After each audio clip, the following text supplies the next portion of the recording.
cada uno? Bueno, por motivos de trabajo, sé que para poder dedicarse a interpretar...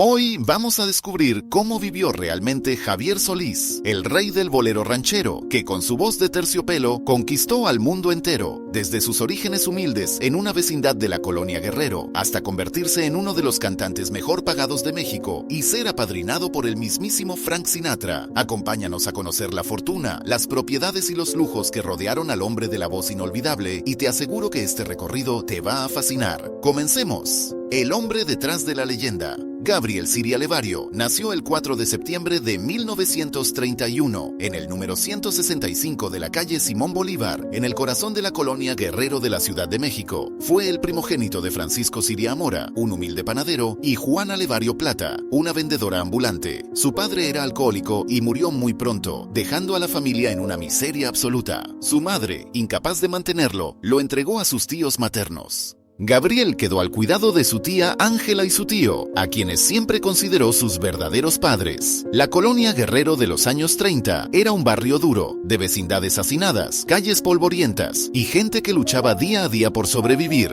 Gabriel creció viendo la pobreza de cerca, sintiendo el hambre en la garganta, sabiendo lo que era no tener ni para zapatos. Cuando su tía Ángela murió, Gabriel tenía apenas 12 años. Tuvo que abandonar la escuela primaria antes de terminar el 5º grado para ayudar a sostener a la familia. Trabajó en todo lo que pudo, recogía huesos y botellas del basurero, cargaba costales en el mercado, fue repartidor, panadero, carnicero y lavador de autos. Cualquier trabajo que dejara unas monedas. Pero desde niño, Gabriel tenía un don. En los festivales escolares cantaba y la gente guardaba silencio para escucharlo. Era un talento que venía de adentro, un regalo que no necesitaba maestros ni academias. La vocación artística nació del hambre, diría él mismo años después. Gabriel cantaba porque tenía que comer, porque necesitaba sobrevivir, porque era la única forma de escapar de esa vecindad de la Guerrero donde nació. Comenzó a cantar en las carpas del barrio con su primer nombre artístico, Javier Luquín. Participaba en concursos de aficionados donde el premio era un par de zapatos. Ganó tantas veces que terminaron prohibiéndole participar porque dominaba por completo la competencia. Mientras tanto, seguía trabajando como carnicero. David Lara Ríos, dueño de una carnicería llamada La Providencia en la colonia Condesa, lo escuchó cantar mientras cortaba carne y quedó impresionado. Tomó entonces una decisión que cambiaría la vida de Gabriel. Le pagó clases de canto con el maestro Noé Quintero. A principios de 1948, Gabriel trabajaba de día como carnicero y cantaba de noche en Garibaldi. Era una vida agotadora.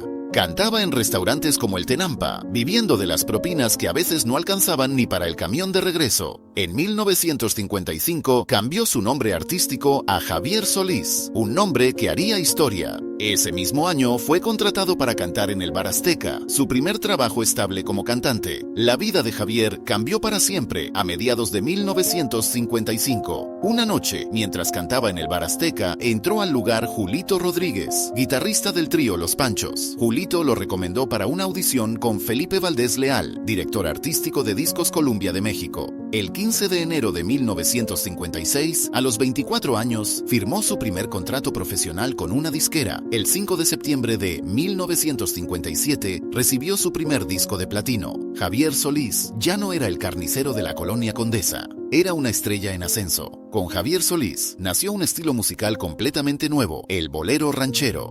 Fue el primero en combinar magistralmente el bolero cubano con la ranchera mexicana, creando un género que revolucionó la música popular y conquistó a millones de personas. Pero, ¿de cuánto estamos hablando realmente cuando mencionamos su fortuna? ¿Cómo vivía el hombre que hacía llorar a multitudes con su voz? Prepárate, porque las cifras te van a sorprender. La fortuna de Javier Solís.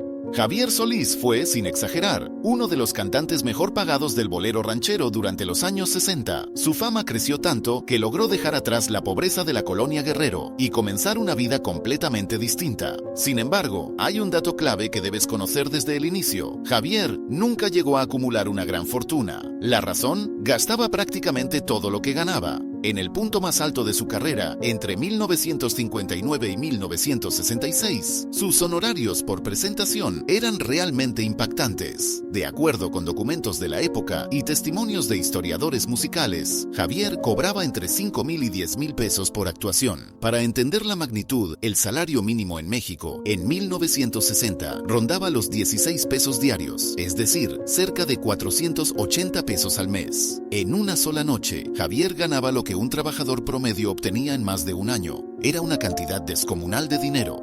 En giras importantes, presentándose en palenques, grandes teatros o eventos especiales, podía llegar a percibir hasta 50,000 pesos mensuales. Si llevamos esas cifras al valor actual, estaríamos hablando de entre 50,000 y 100,000 pesos actuales por presentación y hasta 500,000 pesos mensuales en sus mejores momentos de gira. Ese nivel de ingresos lo colocaba muy por encima del ingreso promedio mexicano de la época. Era dinero suficiente para vivir con comodidad, vestir bien, sostener a su familia y darse ciertos lujos. Pero Javier tenía un gran problema. Nunca supo administrar su dinero. Con CBS Columbia México, Javier grabó más de 379 canciones en solo 10 años, lo que equivale prácticamente a un álbum completo cada mes durante una década. Fue un ritmo de trabajo absolutamente frenético. Sus discos vendieron millones de copias. Llorarás se convirtió en un éxito masivo en 1959.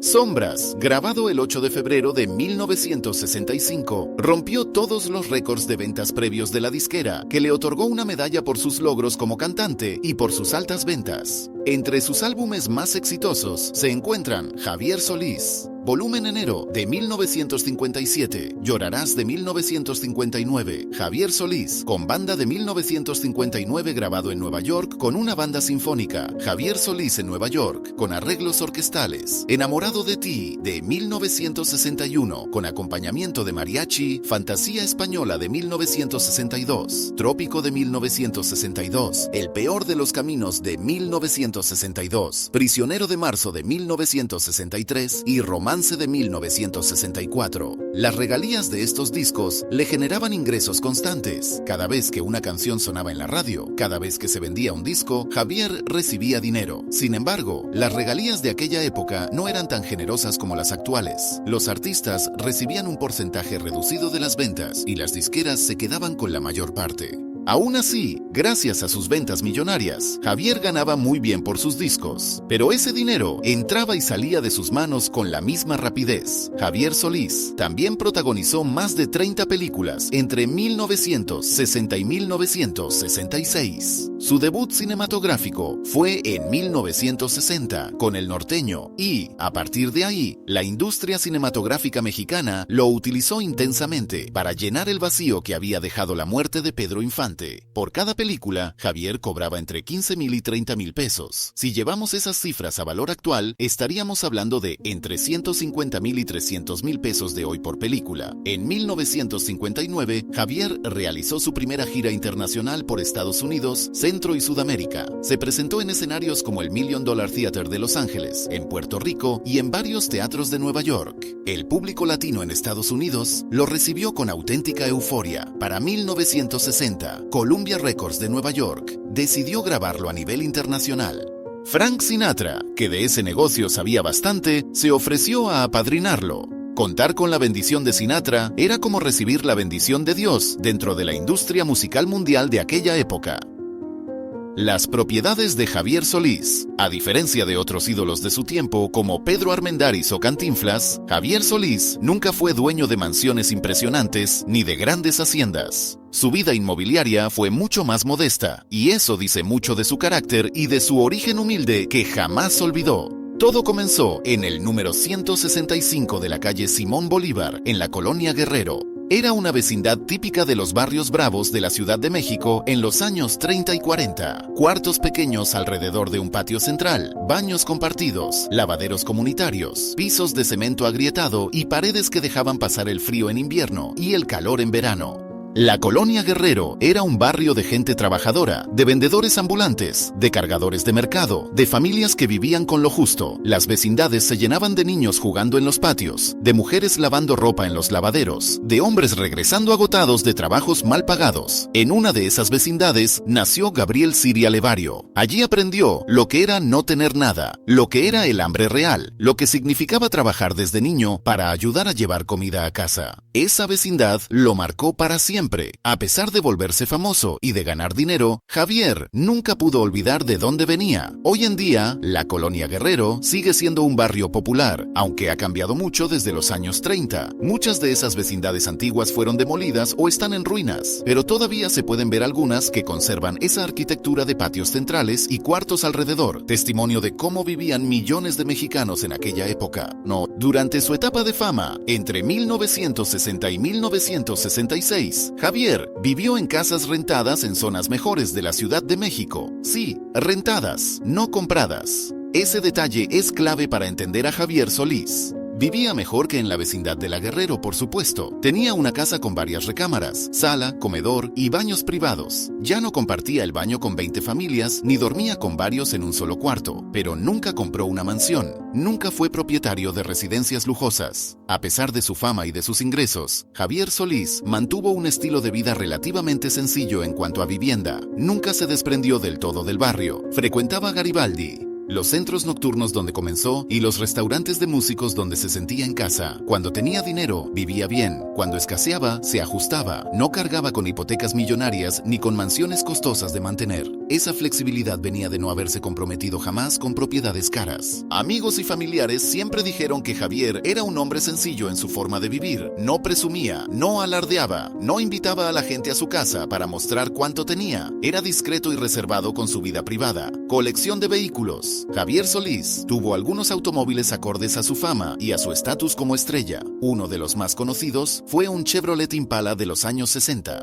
Este vehículo aparece mencionado en entrevistas de la época y puede verse en fotografías de archivo. El Chevrolet Impala era uno de los autos más populares entre los artistas mexicanos de los años 60. Era grande, cómodo, de líneas elegantes y con el prestigio de la marca Chevrolet. No era el automóvil más lujoso del mercado, pero tampoco era un coche común y corriente. Era el vehículo ideal para alguien exitoso, pero sin excesos innecesarios. Un Chevrolet Impala nuevo, en 1960, tenía un precio aproximado de $3,000 en Estados Unidos, lo que equivalía a unos 30,000 pesos mexicanos de aquella época. En valores actuales, estaríamos hablando de cerca de $30,000 o unos 600,000 pesos de hoy. Era una inversión importante, pero razonable para un cantante de su nivel. El Impala de Javier era amplio, perfecto para viajar con su familia o con los músicos que lo acompañaban. Contaba con un potente motor V8 que ofrecía buen desempeño en carretera. Era confiable, algo fundamental para alguien que pasaba gran parte de su vida de gira. Otro vehículo que Javier utilizó con frecuencia fue el Ford Galaxy.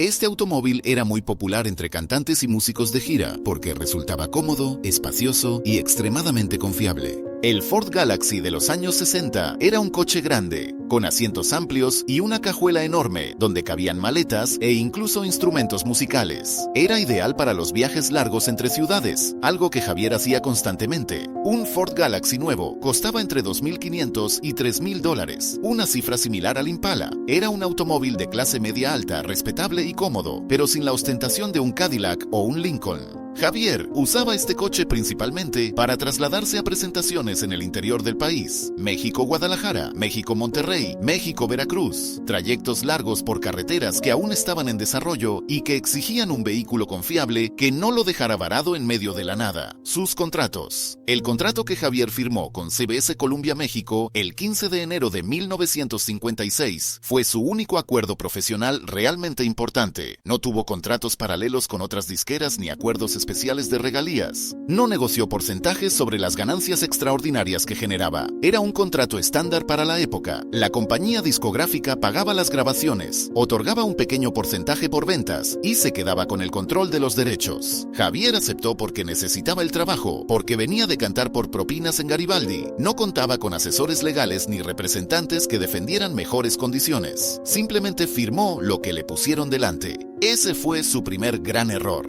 Cuando Sombra rompió todos los récords de ventas en 1965, cuando sus discos vendían millones de copias, la mayor parte de las ganancias iban a la disquera. Javier recibía regalías, sí, pero solo una fracción de lo que realmente generaba. Javier puso todos sus huevos en una sola canasta: su voz. No invirtió en negocios alternos, no abrió restaurantes ni bares como otros artistas, no compró edificios para renta, no invirtió en acciones ni en terrenos. Todos sus ingresos dependían de seguir cantando, grabando y filmando películas. Esa falta de diversificación lo dejó vulnerable. Si enfermaba y no podía trabajar, no había ingresos. No tenía un colchón financiero que lo protegiera. Y cuando finalmente enfermó gravemente en 1966, esa fragilidad quedó al descubierto. Los gastos médicos en el Hospital Santa Elena fueron elevados. La cirugía de vesícula, los días de hospitalización, los medicamentos, todo implicaba costos importantes. Y Javier no tenía ahorros suficientes para cubrirlos sin preocupación. Los lujos y el estilo de vida. Javier era impecable al vestir. Usaba trajes hechos a la medida por sastres de Buenos Aires, sacos elegantes, camisas finas y corbatas de seda. En su etapa final, cuando ya ganaba muy bien, utilizaba zapatos italianos que costaban una fortuna. Un traje a la medida en los años 60 costaba entre 500 y 1000 pesos, equivalentes a entre 5000 y 10,000 pesos actuales. Javier tenía decenas de estos trajes. Para cada presentación, se vestía de forma impecable. Era parte esencial de su imagen como estrella. Su guardarropa representaba uno de sus mayores gastos personales. Javier cambiaba de vestuario constantemente, siempre buscando lucir impecable, proyectando éxito y dejando atrás la pobreza de su infancia cuando ni siquiera tenía zapatos. Complementaba su imagen con relojes finos, probablemente Rolex u Omega, como era costumbre entre las estrellas de su época, pues un buen reloj costaba varios miles de pesos, pero para él era una inversión en su presencia y su estatus, y el público esperaba ver a sus ídolos bien vestidos y con accesorios de calidad. Frecuentaba Garibaldi, el corazón de la música mariachi en Ciudad de México, y aunque ya era famoso y no necesitaba cantar por propinas, seguía visitando los lugares donde comenzó, compartiendo con músicos, cantantes y gente del ambiente, comiendo en restaurantes como el Tenampa, donde antaño había trabajado, ahora como artista consagrado, pero tratando con respeto a meseros, mariachis y a todos. Una cena en un buen restaurante en los años 60 costaba entre 50 y 100 pesos por persona. Pero Javier a menudo pagaba la cuenta de todos, gastando fácilmente 1000 pesos por noche, y también asistía a centros nocturnos para ver espectáculos y disfrutar la música en vivo con amigos, siendo un hombre sociable. Como estrella internacional, viajaba constantemente: México, Los Ángeles, México, Nueva York, México, Puerto Rico, México, Sudamérica, siempre en avión primera clase y hospedándose en hoteles de calidad, donde las habitaciones costaban entre $20 y $50 por noche, acumulando gastos rápidamente durante giras, pero necesarios para su carrera y parte de ser una estrella internacional. Uno de los momentos más importantes de su carrera fue cuando Frank Sinatra se ofreció a apadrinarlo en Estados Unidos en 1960, cuando Columbia Records de Nueva York decidió grabarlo para el mercado internacional, y el apoyo de Sinatra le dio credibilidad y apertura con figuras de la música mundial. Javier, el chico de la colonia Guerrero que cantaba por propinas, ahora era reconocido por Sinatra y por su talento único en la música romántica, y su generosidad extrema lo hacía regalar dinero constantemente a músicos jóvenes, mariachis y estudiantes, a veces quedándose sin nada al día siguiente, mostrando su personalidad formada en la pobreza. Sus amigos y familiares recuerdan que tras ganar grandes sumas, al día siguiente no tenía casi nada porque lo había compartido todo. Finalmente, más allá de su riqueza o autos, lo que realmente importaba era lo que dejó en la memoria del pueblo, y su canción Llorarás, Llorarás, de 1959, tras 1000 ensayos y encontrar su propia voz, dejando de imitar a Pedro Infante, demostró que Javier Solís era único, marcando un momento definitivo en su carrera y consolidándolo como leyenda de la música mexicana. La forma en que Javier alargaba esas vocales, la potencia de su voz, el sentimiento que impregnaba en cada palabra, era algo que nadie más podía imitar, y esta canción lo convirtió en estrella y le dio proyección internacional. Si hay una canción que define a Javier Solís, es Sombras, grabada el 8 de febrero de 1965, apenas 14 meses antes de su muerte, y que rompió todos los récords de ventas de la CBS Colombia, convirtiéndose en su himno, pues sus mejores interpretaciones siempre surgían de temas tocados por la tristeza, que él sabía sentir mejor que nadie, habiendo sido un niño que su madre le dio, un niño que vio morir de hambre sus sueños más básicos y conocía la tristeza verdadera, no la tristeza de telenovela, y eso se escuchaba en su voz, porque cuando Javier cantaba Sombras, el público lloraba. No era actuación, era verdad. Era un hombre que sabía lo que era vivir en la oscuridad y que encontró en la música su única luz. y Fantasía Española y Trópico de 1962 y 1963. Incluyen canciones del compositor Agustín Lara,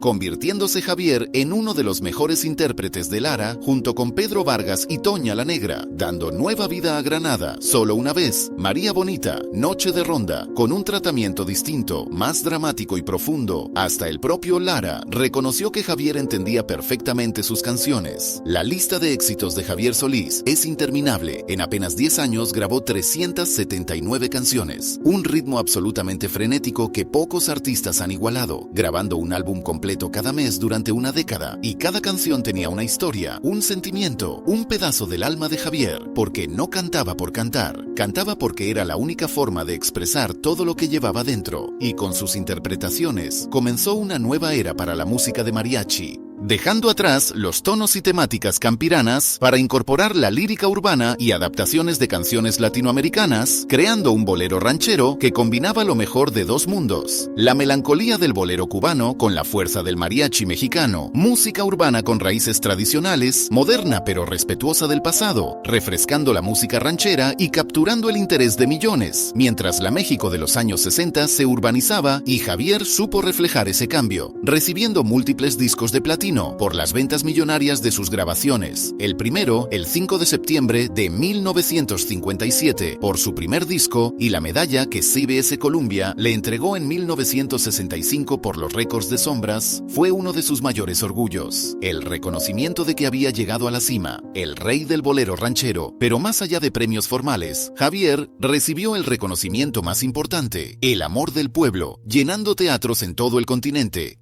con discos que vendían millones y música que sonaba en todas las rocolas de México y Latinoamérica, porque todos lo amaban, porque era uno de ellos, porque cantaba lo que todos sentían, porque su voz expresaba el dolor, la alegría, el amor, el desamor y la nostalgia de millones que se veían reflejados en sus canciones. Javier también protagonizó más de 30 películas entre 1960 y 1966, y la industria cinematográfica mexicana, tras la muerte de Pedro Infante y el fin de la época de oro, lo buscó para llenar taquillas. Eran películas en las que Javier cantaba 4 o 5 canciones y el público salía feliz, entre ellas El Norteño, 1960, Los Bárbaros del Norte, 1961, Los Forajidos, 1961, México de mi corazón, 1962, Campeón del Barrio, 1963, Los que nunca amaron, 1963, Juan Pistolas, 1966, su última película terminada poco antes de su muerte. Y la verdadera riqueza de Javier Solís no estaba en propiedades que nunca compró, ni en gastos que nunca acumuló, ni en inversiones que nunca hizo, sino en su voz incomparable, en las 379 canciones que grabó, en los millones de corazones que tocó, en el género musical que creó, y en demostrar que se puede salir de la pobreza con talento y trabajo. Porque cuando escuchas Sombras o Chorarás, Chorarás, no estás escuchando solo una canción. Estás escuchando la voz de un hombre que conoció la hambre, que sintió el abandono en carne propia, que luchó contra la pobreza todos los días de su infancia, un hombre que encontró en la música su única salvación y que nos regaló su voz como un tesoro invaluable. Y Javier Solís nunca olvidó sus humildes orígenes. Gastaba el dinero que ganaba en ayudar a otros, en mantener a sus múltiples familias, en ser generoso con quien lo necesitara. No acumuló propiedades ni fortunas, pero sí acumuló amor, el amor de millones que aún, décadas después de su muerte, lo recuerdan con cariño y cantan sus canciones. Espero que hayas disfrutado este recorrido por la vida de Javier Solís, tanto como yo aprecié prepararlo para ti. Y si conoces alguna anécdota adicional sobre su vida, carrera o legado, déjamela en los comentarios. Me encantaría conocer más historias y compartirlas con todos. Deja tu opinión sobre cuál canción de Javier Solís es tu favorita o qué momento de su vida te pareció más emocionante. Y si te gustan estas historias en las que los ídolos muestran su lado más humano, no te pierdas nuestros otros videos sobre las grandes estrellas de la época de oro de la música mexicana. Haz clic, suscríbete y activa la campanita para no perderte ningún video, porque lo que viene te sorprenderá.